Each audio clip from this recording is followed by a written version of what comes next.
Well, hello everybody. I'm John Muschalek with HilltopSecurities, and I'm back once again with Tom Kozlik, Managing Director and the Head of Public Policy and Municipal Strategy for Hilltop. Tom, we just got back from the West Coast talking to some advisors and investors.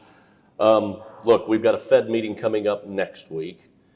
We've seen the market move significantly in the last week. So for the past 18 months, you've been talking about the golden age. You've been talking about how this is a unique time for municipal investors and to take advantage of it. Don't get left behind.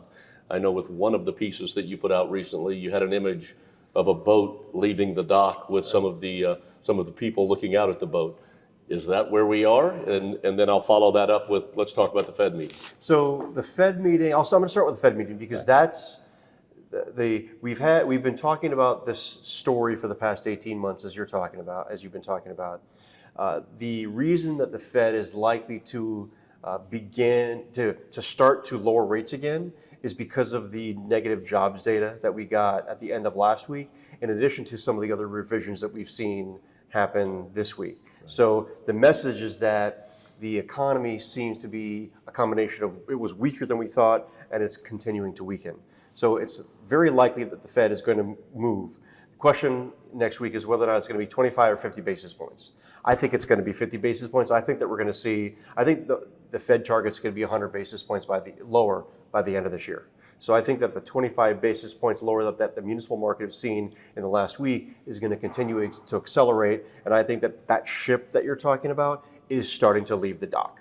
Well, we've seen it quickly, right? And we've talked about this, that when the rates start to move, they're going to move quickly. That's right. The last week has been an example of that, correct? Yeah, that's right.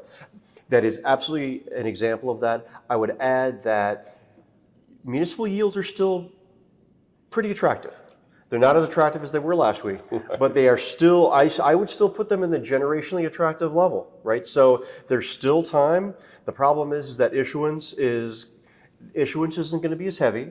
I've been talking to many folks over the last week, and there just aren't as many bonds around, right? So it is harder to find bonds. So between the fact that it's harder to find bonds and that yields are very likely to go even lower, this is the time where investors need to be and advisors need to be acting. So with the jobs numbers, the inflation data, all of those things, this was a big moment for Tom Kozlik. Coming out with 50 bips instead of 25 is kind of a big move.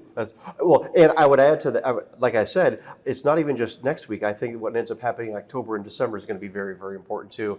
And I think that the path is going to be, we've been saying that the path is going to be lower, but now we've got the data to back that up. Okay, so there you have it, everybody. The rates are headed down, something we've been talking about for a while now, but it is in motion. So it's time to act. That's right. All right. Well, thank you. That's all we have today for the Muni Minute.